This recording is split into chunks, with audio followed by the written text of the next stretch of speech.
Welcome back to the Alec Lewis Show. I am your host, Alec Lewis. This is episode 57, recording from the Alabama studios. That is where I'm from. That is where I am.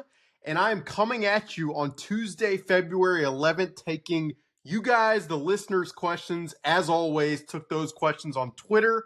If you're not following me, you can find me over there at Alec_Lewis. I write about the Vikings for The Athletic. We're not going to waste a ton of time. We will hop into it. But first, as always, this show is presented by First Resource Bank. That is a member FDIC bank. I wish they had branches in the local area that I'm in right now, but they don't. They are in the upper Midwest in Minnesota, and they do a phenomenal job. Fortunately, their online banking is great, so I can still utilize my account from down here, and I enjoy doing that. But please go check them out. Tim Siegley, Aaron Siegley, Charlie Anderson. They're big-time Vikings fans, and they will get to know you guys. So go find them at any local branch. They've got them all over the place, and that information is below. Like I said, going to take questions. Some of them will relate a little bit from the Super Bowl, so I'm not going to give my unfiltered thoughts at the top on the Super Bowl. Probably don't need any of that. You've gotten your first takes and your get ups and all of the analysis and arguing and narrative squeezing out that you could possibly get. You've probably gotten that already. Obviously, it was a game that was not a good one, and I had hoped it would be, but we're going to get right into questions. I've got about 8 of them that allow me to dig into really everything that I'm hearing right now, that's going on right now within the Vikings organization. So let's hop right into it. All right, first question comes from Tyler Spence at Tyler Spence 7. He says this is his entire tweet. I keep seeing people say the Vikings should do what the Eagles did and invest heavily in the defensive line. I'm having a hard time understanding why ignoring major secondary and O-line issues to pretend to be the Eagles makes sense. They're not the same teams. Agree or disagree?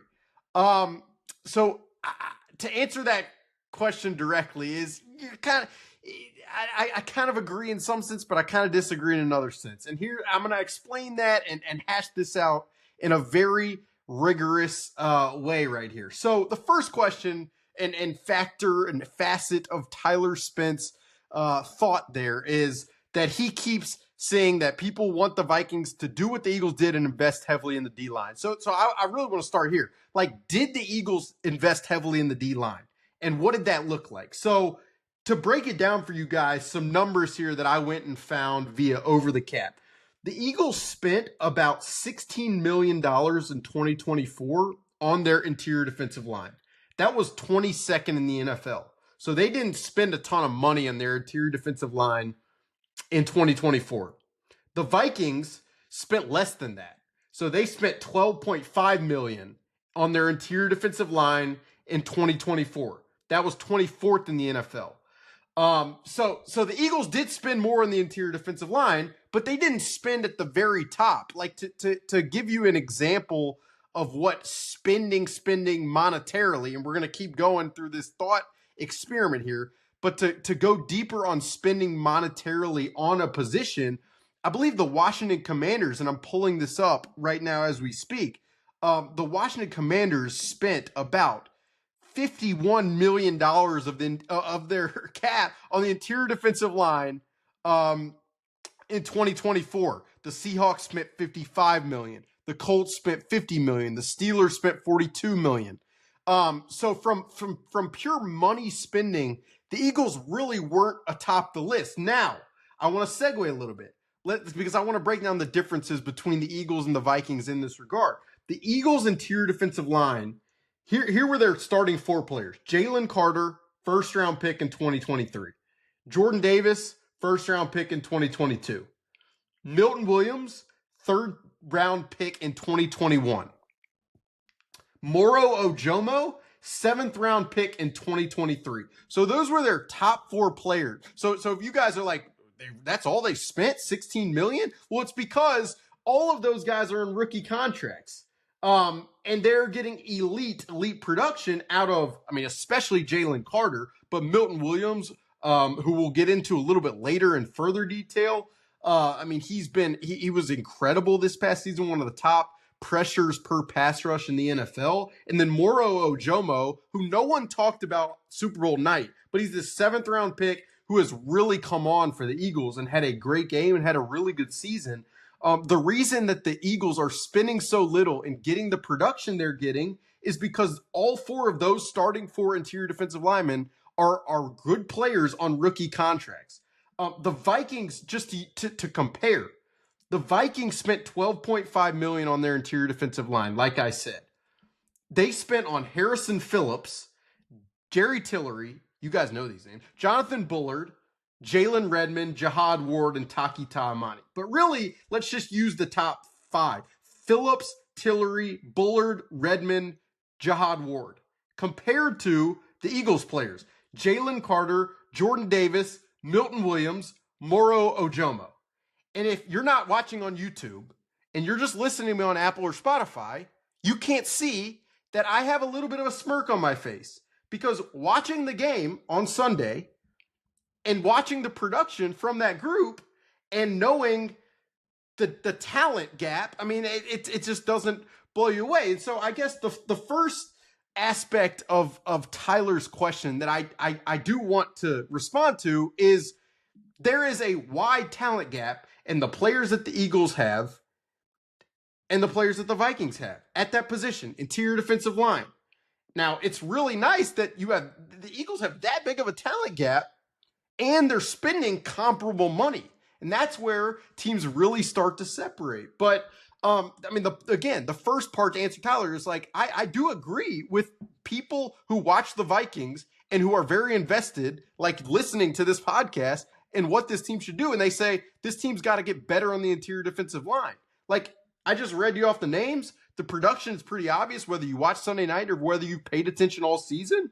And the answer is pretty clear. They've got to get better. Now, does that mean that the Vikings can ignore the secondary or the offensive line?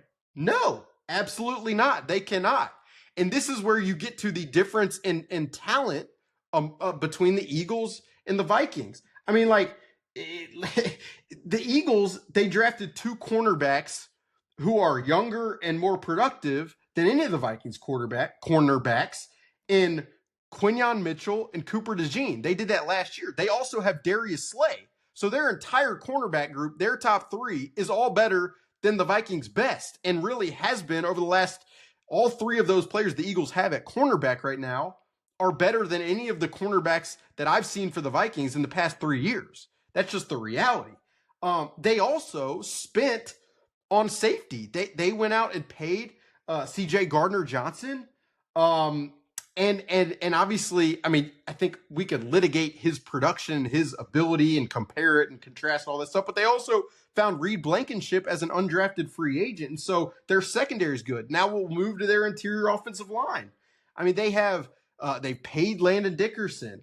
They drafted Cam Jurgens in the 2nd round, and they signed Mekhi Becton, and he had a really good year. So it's not as if, to Tyler's question and to your thought, it's not like the Eagles have just invested in the interior defensive line at the expense of everything else. No, they've hit on the interior defensive line.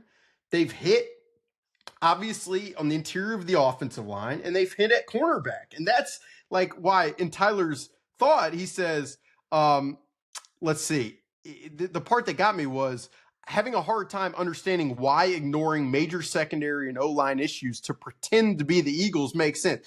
If you're pretending to be the Eagles, then you got to get better at all 3 spots and considerably better. That's why it's been interesting over the last few days since the Super Bowl to just watch some of the narratives of like, that's the blueprint. The Eagles are the blueprint. I mean, yeah, I guess if you can hit on 3 elite players in every draft, then that's a great blueprint. If you can develop interior offensive linemen, develop edge rushers, if you can have reinforcements like a Moro Ojomo to replace players that leave in free agency, that's a great blueprint. But it's really hard to draft at that rate. You got to have the picks. You got to allocate them on the right players. You got to develop them optimally once they reach your building. I mean, that's what every team, that's what this Vikings franchise must shoot for, but it's freaking hard. That's why I mean, it's that's why what the Eagles have done is so impressive. But I guess to the overall question, Tyler asked, agree or disagree? I mean, I agree with Vikings people that think the interior defensive line has to be better.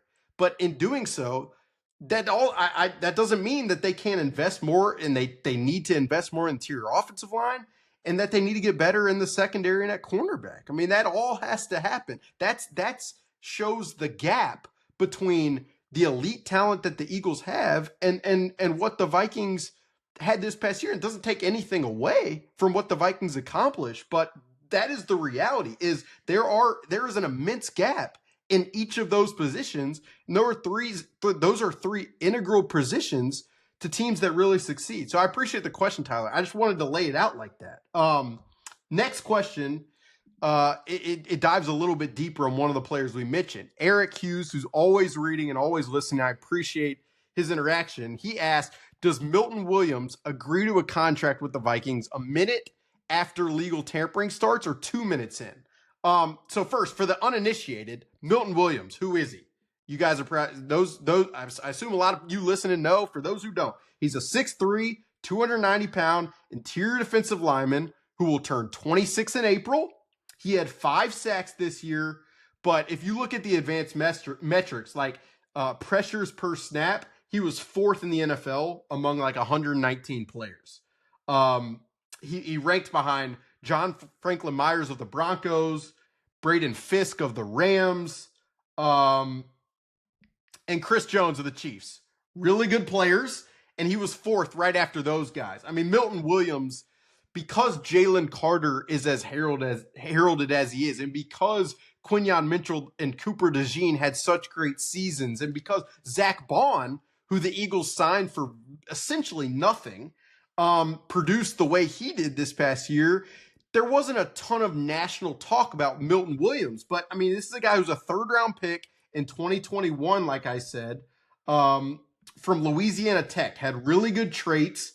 And, I mean, he had a heck of a year, and he played really, really well Sunday night. Now, I want to go back to this quick statistic. I said that Milton Wlliams ranked 4th among the 119 interior defenders in terms of pressures per snap. So the amount of times they're hurrying, hitting the quarterback on a snap basis. So, I mean, it's really looking at, like, what is your production level over a sample size? So Milton Wlliams ranked 4th out of 119. Harrison Phillips ranked 102nd. Jonathan Bullard ranked 115th. Jerry Tillery ranked 84th.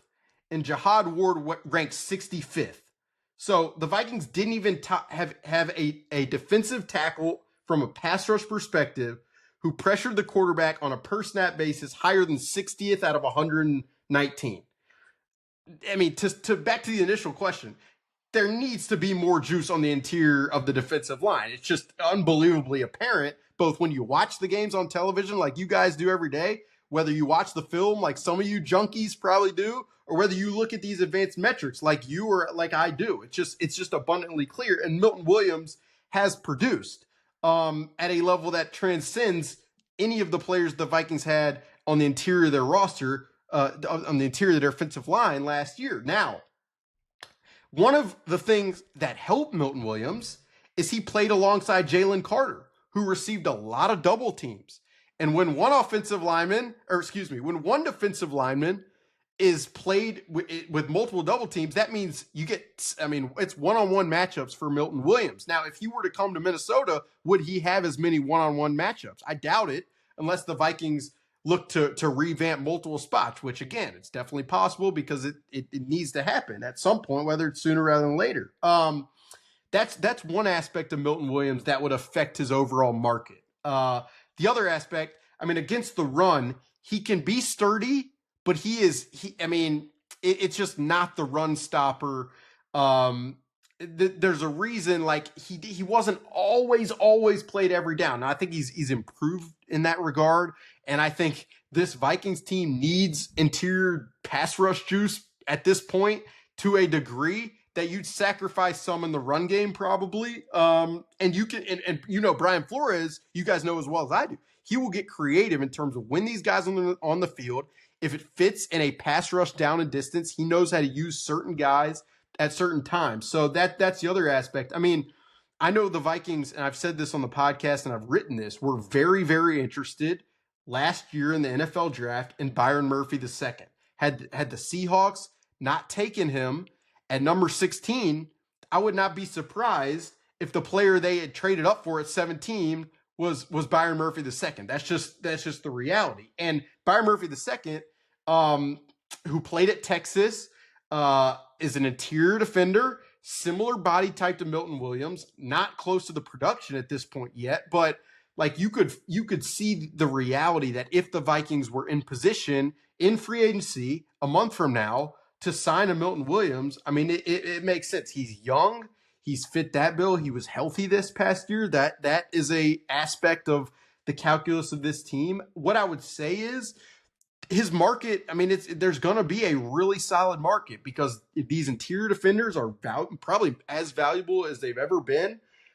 Teams like the Bengals need interior defensive linemen. The Packers are probably going to be in the market for interior defensive linemen. The 49ers might be in the market for interior defensive linemen. So his market in terms of Milton Wlliams is not going to come cheap. And the Vikings right now have around $60 million in cap space. That's just for 2025. They can get creative with a contract to where they can spend at a lot of different spots. So I think if you were to make a ranking of like the free agents the Vikings would probably be most interested in, I mean, Milton Wlliams is 100% high on that list. The issue is obviously going to be cost, where he wants to go. There's a lot of factors at play. So that's what I'd say, Eric. But I mean, if you're not talking about him, I don't think you're talking about a very realistic option that would intrigue Brian Flores as a defensive coordinator for this upcoming year. I mean, he always, and this Viking staff, since he got here, they always talk about evaluating the interior defensive linemen in terms of looking for big guys who move like little guys. It's a very simple kind of mantra that is stuck in my head, but it's when you watch film, there are some guys who are more plotting and there are some guys who are violent. They read plays. They're aggressive, they're relentless, and Milton Wlliams fits that type of build. Now, another question later is going to be about some of the draftees who could play a similar role, and I'm looking forward to talking about those. But thanks for the question as always, Eric. Taking a break from the hardcore analysis, and Dustin Roberts asks, have you tried the new hot chicken Italian sandwich at Jersey Mike's yet? He says it's really good. I have not had it because I've been taking a hiatus from Jersey Mike's. I mean, I got to tell you, if you guys have been listening to this podcast going back to the start of the season, we've done 57 of these now. I mean, I probably had at least 57 sandwiches from Jersey Mike's since that time. I'm not proud of that. I'm semi-embarrassed of it. It's why I'm in workout clothes right now, because I'm trying to hit the sauna and do everything I can to get myself in shape coming up for the combine and all that stuff. But I've taken a hiatus. The quick story, I mean, maybe the last week of the year, I started, I'm going to the Jersey Mike's in Eagan. I get to see those folks behind the counter every single day. They know if I'm getting the 13. They know they started to know the order. It was getting pretty tight and tight. I don't know. It was getting pretty.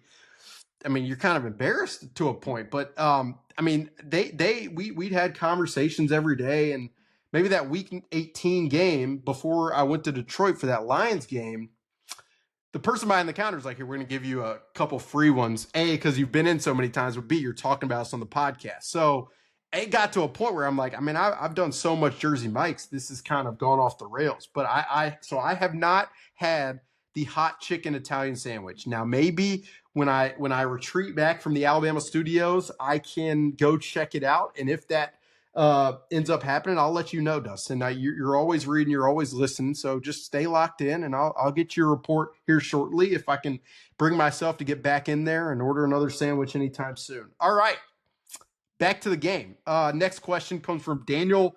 I don't know how to pronounce his last name. Low. Please correct me if I'm wrong on both of those. But he says, we were told Kwesi's extension was coming soon. Any news? Is it possible that they extended Kevin first so they could play hardball with Kwesi? Like, we'll extend you, but Kevin has the final say now. So I'm going to tell you what I know. All right. The day that Kevin O'Connell, his extension was announced, I was told that talks were underway between Kwesi Mensah and the Vikings. Now, here's something important to know. They have different agents. Kwesi Mensah's agent works for WME. Kevin O'Connell's agent works for Athletes First. So to think that they would be in the same room, negotiate anything like that was never probably realistic. As far as like playing hardball and all that stuff, I mean, I do think like if you're, it's and this is purely like me from the outside, ownership negotiating with Kevin O'Connell, who had the leverage?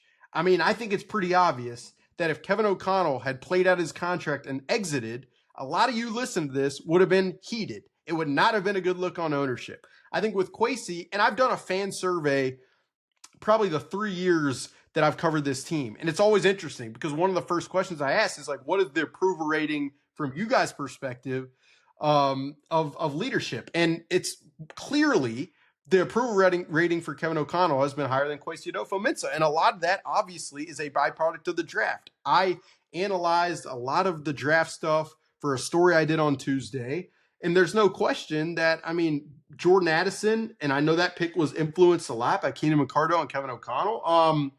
I mean, he's been the biggest hit. Jalen Naylor was has been a solid selection in the 6th round. Will Reichard, who, I mean, I know the coaching staff the special teams staff had a big role in evaluating him. I mean, it's now, again, in all of these buildings, like we talk about Howie Roseman, and I have the utmost respect for how Howie Roseman goes about it. But the reality is not every pick.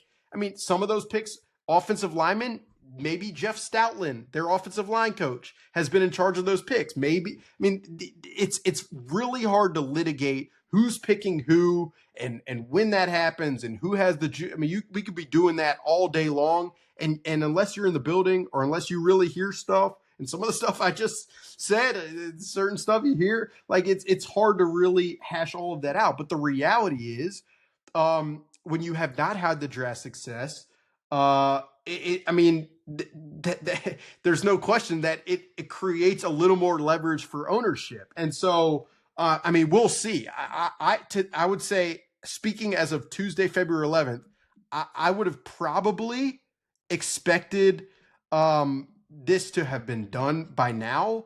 I know that the coaches are back in the building this week.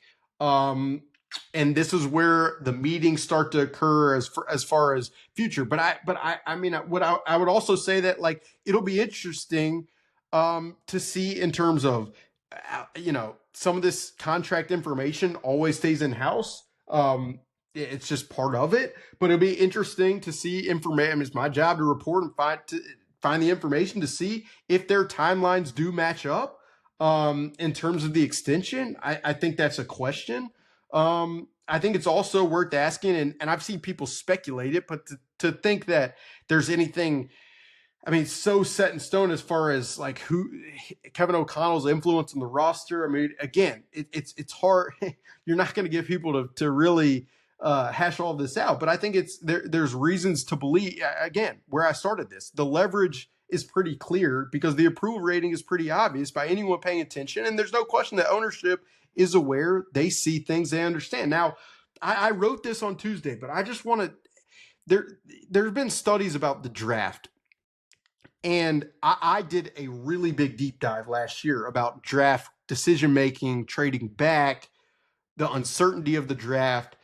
And most of the research will tell you that a 3-year period in the draft for a GM does not have stickiness for the next 3-year period. Meaning, if you do great for 3 years, that doesn't mean you're just an incredible GM. The next 3 years, all your draft picks are going to work out. They could be terrible the next 3.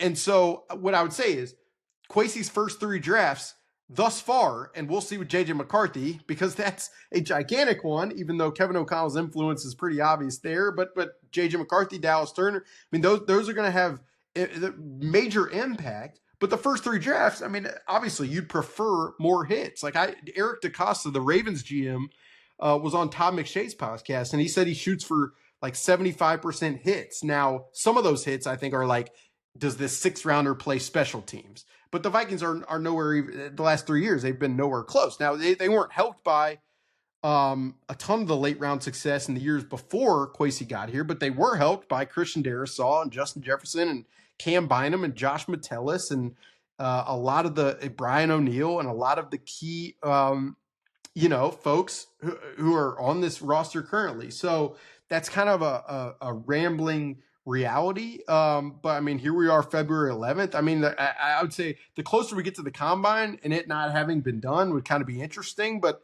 I mean, you could find, I mean, like the way this thing goes, I could find out the combine that WME and Vikings ownership is there and they're hashing it out there. I mean, it's in person. So there's a lot of ways it could go, but that's where I'll leave that for now. Next question from the always trustworthy and respected Nick Miller. The contracts of Byron Murphy Jr. and Aaron Jones void on the 17th, according to Over the Cap. Ideally, they would like to extend them if possible before they lock in that dead cap. They would also obviously move that deadline back, but any word if they're working on these deals now. So the skinny, what I would say is, I do think the Vikings have interest in both Aaron Jones and Byron Murphy Jr. for the future. You're right, and this is where it gets very jargon heavy, but for the folks to listen to this, if a contract voids and there is money that has been placed in the future, it hits your cap now. And so if the contract voids, it hits the cap as a dead cap number when the contract voids. It gets very complicated to explain all of this. But essentially, if February 17th, if that date comes and Byron Murphy Jr.'s contract voids and there's no extension or anything like that, then the $4.2 million is owed to the Vikings cap for this year. And $3.2 million for Aaron Jones. If they were to consummate an extension before then, you could move that money around, move it back, and it would be harder to pay that number and then also come up with an extension later. Now, to Nick's point, the Vikings in the past have pushed back this deadline. So rather than it being February 17th, it could be what have you, March 5th, something like March 1st. They did that with Dalvin Tomlinson. But yeah, I mean, we'll see over these next 6 days, kind of what happens. I mean, Stephon Gilmore is also has some dead cap, so potential dead cap. So does Sam Darnold. But I think you're right, Nick, to focus on Byron Murphy Jr. And Aaron Jones with those numbers. So we'll see over the next 6 days. But it's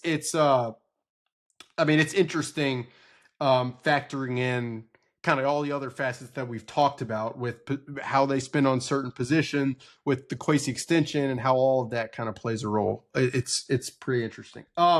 Next question is one of my favorites because this is one of it's the things I'm pretty passionate about. Michael Theo, who's always reading and listening, and I appreciate it, asks, first, we know that J.J. McCarthy used virtual reality this past season while injured. I'd like to know if that's the plan for him and other positions going forward, even using it this offseason.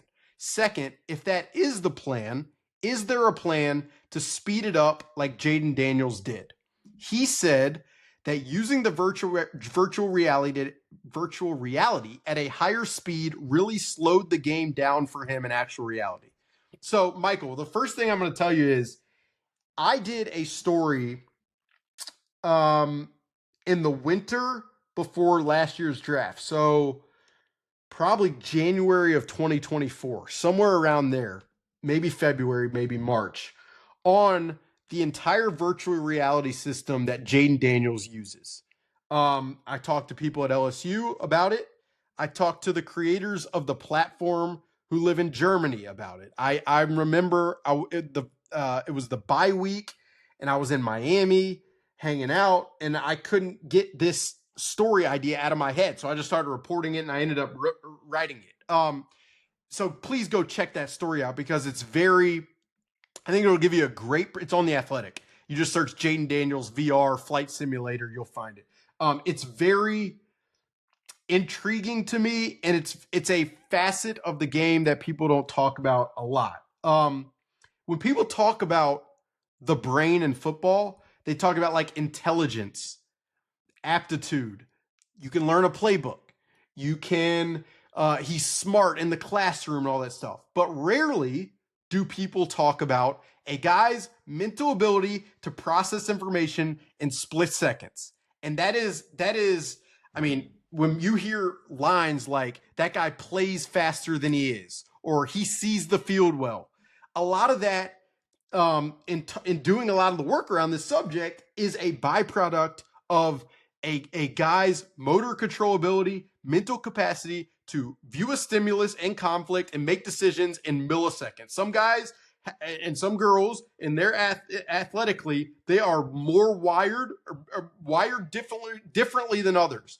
And so I think, first of all, it's important that the team does as much as it can to know how its players are wired. Because if you're asking a certain player to do something that their brains are not wired to do, or they can't react quick enough to be able to do it, I think that's pretty important to know as a coach. That's the first thing I'll say. The second, so to get to the Jaden Daniels virtual reality and what he did. So Jack Marucci is the director of sports science at LSU.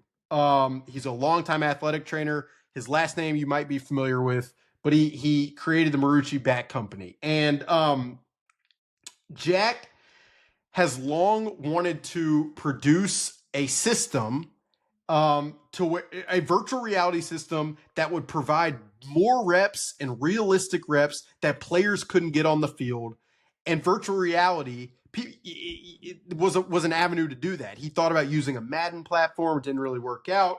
And ultimately, he and LSU, they linked up with these two folks in Germany that had created this platform. It's called Cognalize. You can look it up. The founders are Christian and Verena. Talked to both of them. They're really good people, and they are very, very smart.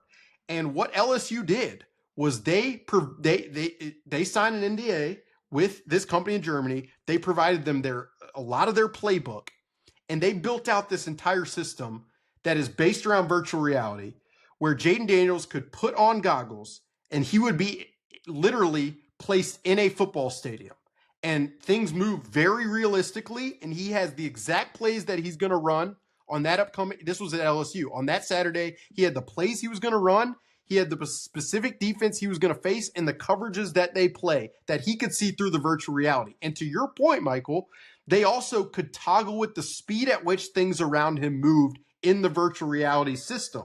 And essentially, they would make what Jaden was seeing within the system faster than what he saw on Saturdays. And so around the draft, you heard a lot of people say, man, it feels like his processing speed's gotten better. He's seeing the field better. He's making quicker decisions.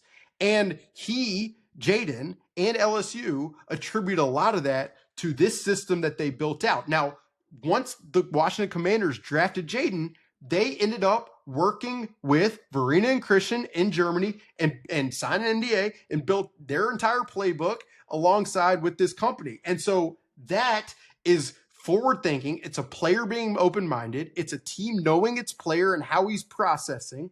And it's being creative and willing to do something very different, both on the player side, the team side, and being open-minded. I've worn these goggles. Like I said, I've worn the virtual reality system. I stood in a ballroom in Indianapolis last year with this on, and they put me at quarterback, and it was the best example and the most realistic aspect or experience that I've ever had of what it is like and how hard it is playing the position. I don't think anybody understands the speed at which things are moving and how hard it is to see it as quick as possible. You feel like you're like a tidal wave is coming. There's nowhere to go. That's just how it feels. But it has pass rushers. It has all that. And so the overarching point is, Michael, like, yes, Wes Phillips and the Vikings had said this past year that J.J. McCarthy used virtual reality. But there is a difference between using a platform and knowing the optimal platform, believing in it, diving into it, and really like giving yourself the best chance at player development. And like the thing that I thought was cool that you mentioned in that question, Michael, is like you mentioned J.J. McCarthy, but you also mentioned other positions. And I think like whether it's receivers releasing off the line of scrimmage, whether it's edge rushers working on hand movements, like this is just extra reps. Now, again, the player has to be open-minded and willing to spend an hour every morning at 5 a.m. like Jaden Daniels was going through the call sheet with the virtual reality. I mean, he's by himself on the practice field with a virtual reality headset. It's not like the coolest looking thing, but it was very beneficial for his development. So I don't know the intricacies of which system the Vikings use, but I do not believe it is the same system that Jaden Daniels uses via Cognilyze. And I do think it is incumbent upon the front office, the coaching staff, and the player himself and their family members to seek out that type of thing. Because if that's the optimal aspect of the development, I mean, if I know about it, then you would hope the people involved making the decisions really would. So love the question. You can tell how passionate I am about it, probably. And please go check out the story. I'll put that in the description for those of you guys curious, because I did a lot of work on it last year. It's just a fascination of mine. And it's similar to, like, I covered baseball for 3 years. And, you know, a lot of baseball and hitting training is to be able to change, has evolved to where it's about training your processing ability. So rather than, if you're going to see 88 mile an hour sliders in a game, let's hit off a 95 mile an hour slider on a machine to prepare myself. It's like, you know, as we were kids, you walk to the batter's box or you walk to the circle, on deck circle. And, you know, you're getting ready to hit and you put the donut on it, the little heavy weight to swing faster. Now, I don't know if that's true or not, but it's really like that for your brain. And I think the best, the best people who are curious about player development will seek out that type of stuff. And player development is just so far ahead in baseball that it generates my fascination in it. We'll do a couple more here and then get out of here. Let's see here.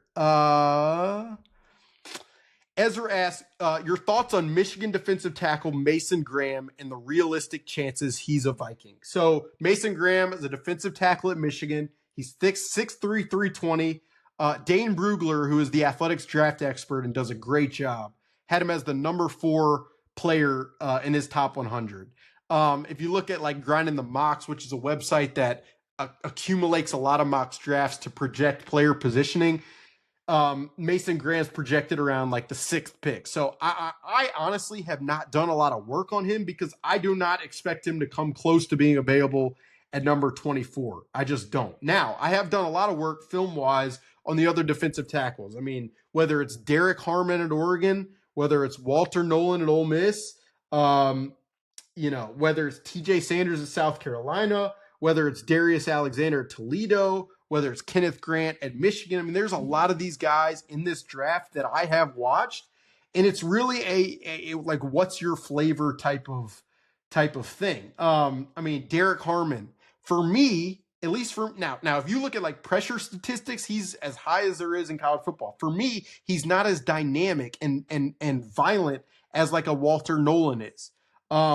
Darius Alexander from Toledo is an interesting player because he played at Toledo, and so you don't get to see him against the most elite of competition, but he is a really impressive player.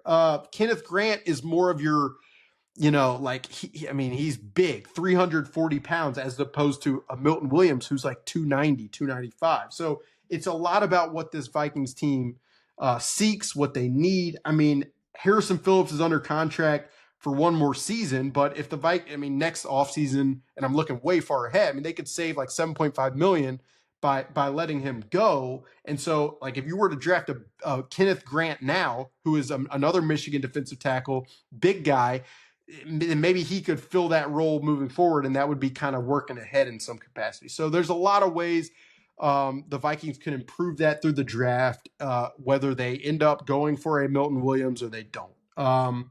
Next question comes from a listener in Plymouth, Ellen. She asks, what is my favorite coffee place in Minnesota? I will give you 3. Fragment. They've got them all over the place. In the North Loop, they've got one near St. Anthony, Maine area. I think it's really good coffee, like really good. Spy House is a classic. The people listen to this who live in the Twin Cities, you don't need me to explain to you Spy House probably. I like Belcourt. I do. It's like a little bit, you feel like you're about to go buy like a Le Creuset pot or something nice that I probably don't need or would know what to do with, but I like their coffee. I'm not going to talk about Caribou, but some of the other beat writers who know spend time with me throughout the season know where I'd go with that. And we'll leave the Caribou conversation for another day. All right. Last question here comes from another loyal, listener, reader. What's more valuable to a JJ McCarthy-led offense? 3 upgrades on the interior offensive line or a heavy investment on defense that can get takeaways and keep teams from regularly scoring 20-plus points? The answer for me is interior of the offensive line because, for the quarterback to succeed, you probably need to run the football effectively to put yourself in solid downs and distance situations.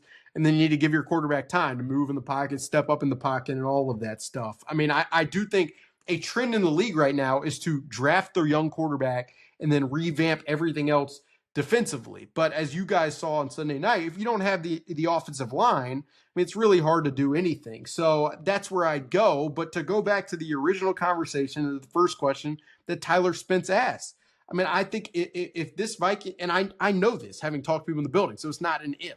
The Vikings know that to get to where they want to go and where you guys want them to go, they've got to get better on both sides. Up front, in the trenches, that's just the reality.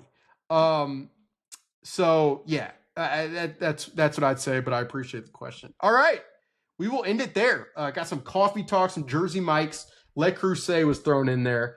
But no, some fun questions. Got to hit some draft stuff. Any other things you got, throw them in the comments. If you're watching on YouTube, hit that subscribe button. If you're listening to Apple, Spotify, you can do the same over there. As always, appreciate you guys listening. The show is presented by First Resource Bank. That is a member FDIC bank. And that'll do it from the Alabama studios. This is episode 57 on the Alec Lewis Show. We will talk to you guys very soon.